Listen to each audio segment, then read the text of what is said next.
안녕하십니까. 이 그림은 저희 집에 걸려있는 성막의 모습입니다. 이 불꽃처럼 되어 있는 곳이 바로 하나님의 영광이 임하신 자리고요. 이게 바로 성소와 지성소죠. 양쪽으로 이스라엘 백성들이 장막을 치고 있는 그런 모습입니다.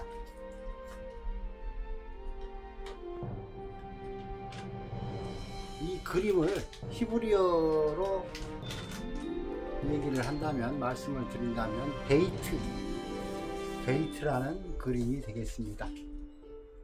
성전이죠, 성전. 히브리어 글자 베트, 성전, 성막의 모습입니다.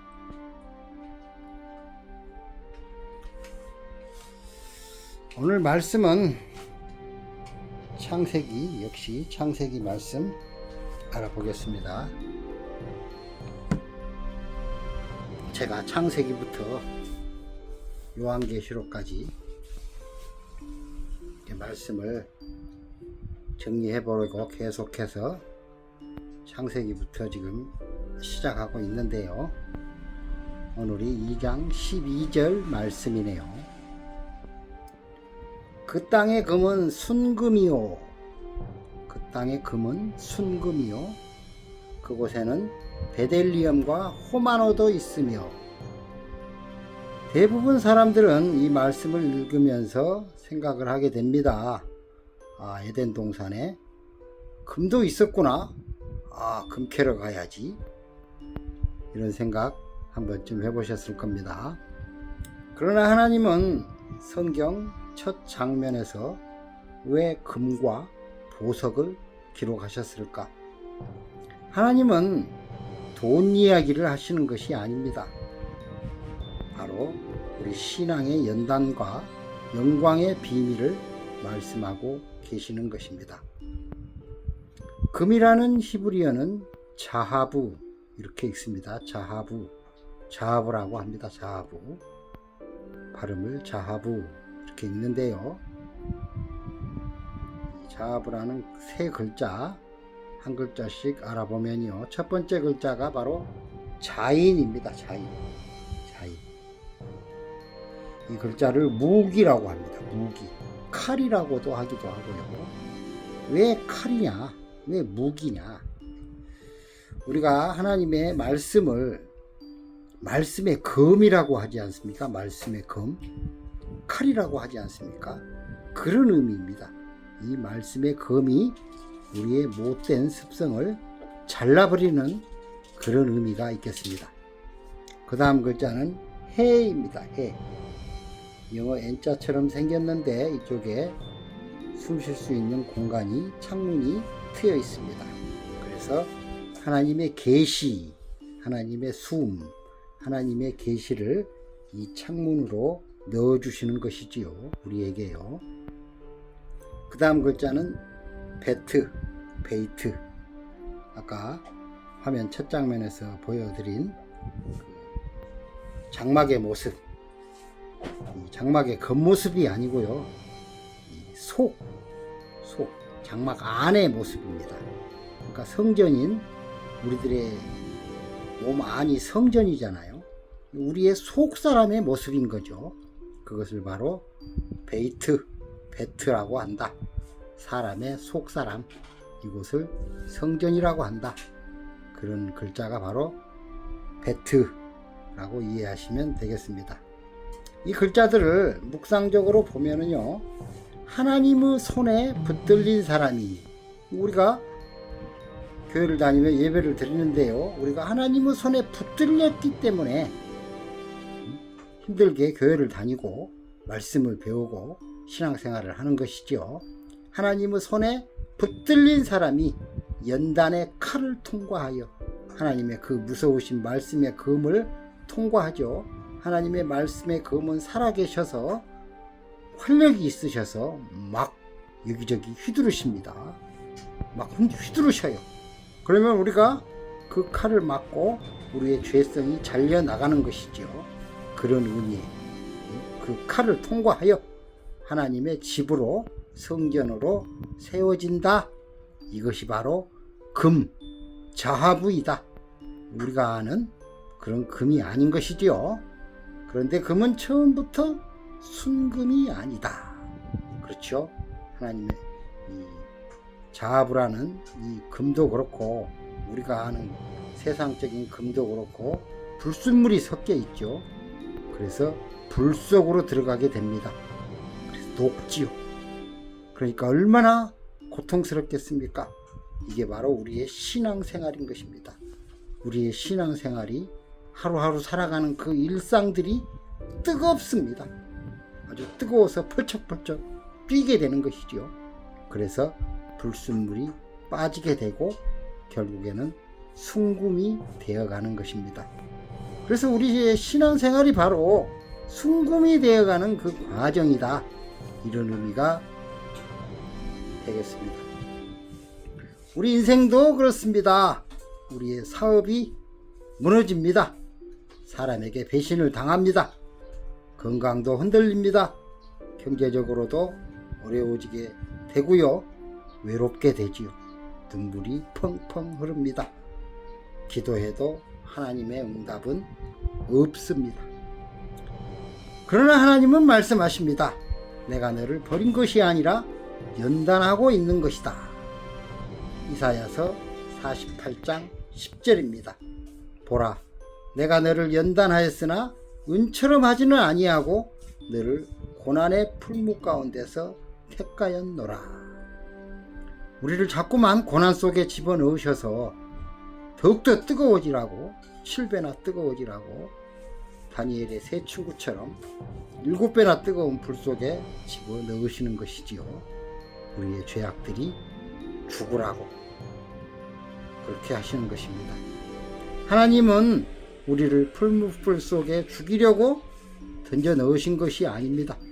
순금으로 만드시려고 고난의 불 속을 통과하게 하신 것입니다.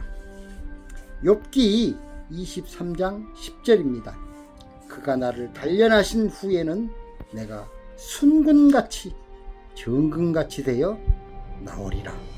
티끌 이런 거는 없고 불순물은 없고 100% 순금으로 우리가 나오게 되는 것입니다. 그래서 욥은 전 재산을 잃었습니다. 사탄이 하나님께 욥을 시험하고자 해서 하나님께서 허락하셨지요. 그 불순물들을 빼내라고 그러신 것입니다. 욥은 당대의 최고의 의인이었으나 그 최고의 의인도 불순물이 섞여 있었던 것이지요. 그래서 욥은 전 재산을 잃었고 자녀도 잃었고 또 부인도 잃었지요. 건강을 잃었습니다. 친구들에게 비난까지 받았습니다. 그러나 마지막에 깨달았습니다. 이 고난은 나를 죽이는 불이 아니라 나를 순금으로 만드는 하나님의 성령의 불이었다. 베드로전서 1장 6절 7절입니다. 너희 믿음의 시련이 불로 연단하여도 없어질 금보다 더 귀하여. 우리가 아는 그런 금보다는 상대가 안 되게 우리가 하나님께서 보시기에 귀한 그런 믿음의 존재가 될 줄로 믿습니다. 하나님이 찾으시는 것은 금이, 돈이 아닙니다. 바로 믿음입니다. 금은 언젠가 사라집니다. 그러나 믿음은 영원합니다. 두 번째 단어 순금입니다. 성경은 그 땅의 금은 순금이요 라고 기록합니다. 왜 순금일까요? 에덴에 하나님과 함께하는 곳이다. 에덴은 하나님과 함께하는 곳입니다. 그래서 하나님 앞에 서야 됩니다. 하나님을 날마다 만나야 됩니다. 그런데 순금이 아니면 불순물이 섞여 있는 금이면 하나님 앞에 설 수가 없습니다. 가짜가 설 수 없습니다. 겉모습의 신앙, 입술의 신앙, 교회 다니는 신앙, 사람들에게 나는 착해요, 선해요, 잘해요, 이런 것을 보이기 위한 신앙, 이런 것은 모두 불 속에서 사라지게 되는 것입니다. 남는 것은 진짜 순수한 믿음뿐인 것입니다. 믿음의 신앙을 하시는 성도님들, 우리가 살아가며 겪는 고난이 왜 이렇게 아플까요? 그 이유는 하나님이 우리 안에 있는 교만을 태우시고 자존심을 태우시고 우리의 의를 태우시고 세상을 사랑하는 내가 좋아하는 것들을 모두 다 태워버리시기 때문입니다. 그 다음 단어 베델리엄입니다. 베델리엄, 발음은 베돌라흐라고 읽습니다. 베돌라흐. 한글 성경은 베델리엄이라고 했는데요, 히브리어는 베돌라흐 이렇게 읽네요. 이 보석은 민수기에서 만나와 연결된다. 민수기 11장 7절, 만나는 가시와 같고 모양은 베델리엄 같더라. 민수기에서 만나를 설명하는 말씀인데요, 이 만나가 가시와 같은데 모양이 베델리엄 같더라. 신앙하는 우리의 모양이 베델리엄 같더라, 이 말이죠. 즉 만나는 베델리엄이다, 이렇게 말씀드릴 수가 있겠습니다.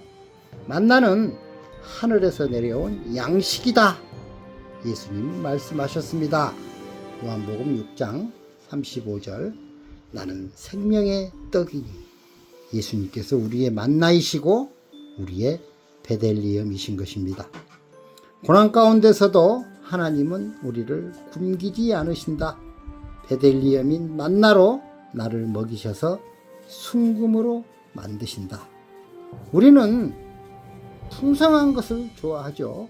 부귀영화를 좋아하고요, 먹는 것도 아주 맛있는 거, 우리가 좋아하는 것을 좋아하는데 하나님께서 우리에게 만나로 베델리엄으로 먹이시는 것은 그런 것이 아니라 우리를 순금으로 만들 수 있는 그런 재료를 우리에게 주시는 것이지요. 내 옆에 사람은 떠나갑니다. 하나님의 말씀은 나를 절대로 떠나지 않습니다. 우리가 좋아하는 사람들은 떠나가지요. 욥은 자식도 잃었습니다. 그리고 가장 사랑하는 나의 부인도 나를 떠나갔습니다. 욥을 떠나갔습니다. 친구들도 나를 미워했습니다. 나를 죄인이라고 꼬집었습니다. 그러나 하나님의 말씀은 나를 절대로 떠나지 않습니다. 세상은 등을 돌려도 주님은 나를 떠나지 않으십니다. 베델리엄은 나를 순금으로 만드시려는 하나님의 나를 향한 사랑의 모습, 생명의 양식인 것입니다. 그 다음 단어 호마노입니다. 호마노. 쉰, 해, 맴. 쉰은 성령 불, 무서운 성령 불을 태워버리는, 우리의 죄악을 태워버리는. 그리고 그 다음 단어 해, 하나님의 숨, 하나님의 말씀이 나에게 들어오는 모습이죠. 그 다음에 생명, 맴, 생명의 물입니다. 발음은 쇼함 이렇게 하네요. 대제사장의 어깨에 달린 보석이다. 그 위에는 12지파 이름이 새겨져 있었다. 무슨 뜻일까? 하나님이 자기 백성을 끝까지 잊지 않으신다는 그런 뜻이다. 이사야서 49장 16절, 내가 너를 내 손바닥에 새겼고, 하나님께서 우리를 하나님의 손바닥에 새기셨다고 말씀하십니다. 우리가 하나님을 기억하는 것보다 하나님이 우리를 더욱더 기억하고 계시는 것입니다. 호마노란 하나님께서 기필코 나를 순금으로 만드시기 위한 약속의 증표인 것이지요. 나를 잊지 않으시고 정금으로 만드시겠다는 증거인 것입니다. 마지막 결론입니다. 비송강 주변에는 금이 있었습니다. 나를 단련하여 순금으로 만드는 만나인 가시인 베델리엄이 있었습니다. 나를 순금으로 만드시려고 나를 당신의 손바닥에 새기셔서 끝까지 기억하신다는 포만호가 있었습니다. 왜일까? 생명의 강이 흐르는 곳에는 연단이 있고 하나님의 생명이 있고 나를 기억하심이 있기 때문입니다. 신앙하시는 모든 성도님들, 지금 고난이 있습니까? 몸이 힘듭니까? 돈 때문에 마음이 무너집니까? 눈물이 펑펑 쏟아집니까? 기도해도 응답이 없습니까? 하나님은 말씀하십니다. 나는 너를 버리지 않았다. 나는 너를 지금 순금으로 만들고 있다.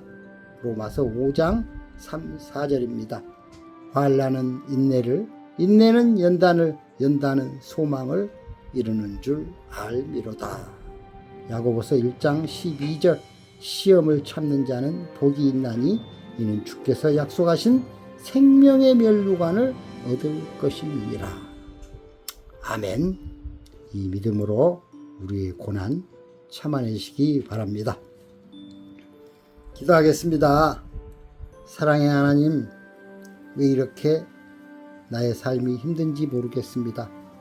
왜 눈물이 나는지 모르겠습니다. 왜 고난이 끝까지 끝나지 않는지 모르겠습니다. 그러나 오늘 말씀을 통해 알게 하소서. 이 연단의 불은 하나님이 나를 버리는 불이 아니라 순금으로 만드시는 하나님의 사랑의 불임을 깨닫게 하옵소서. 주님, 제가 이 불을 견디지 못할 때 붙들어 주시고, 쓰러질 때 일으켜 주시고, 포기하고 싶을 때 십자가를 바라보게 하옵소서.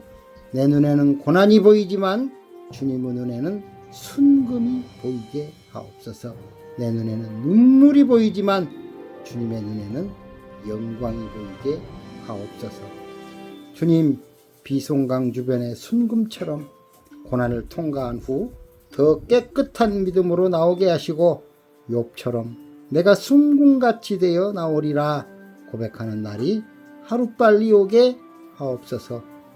오늘도 운전석에서 우리들의 모든 힘겨운 삶의 고난의 일터에서 외로운 밤에 눈물로 기도하는 모든 성도님들을 붙들어 주시옵소서. 나를 붙들어 주시옵소서. 예수 그리스도의 이름으로 기도합니다. 아멘. 평안하소서. 감사합니다.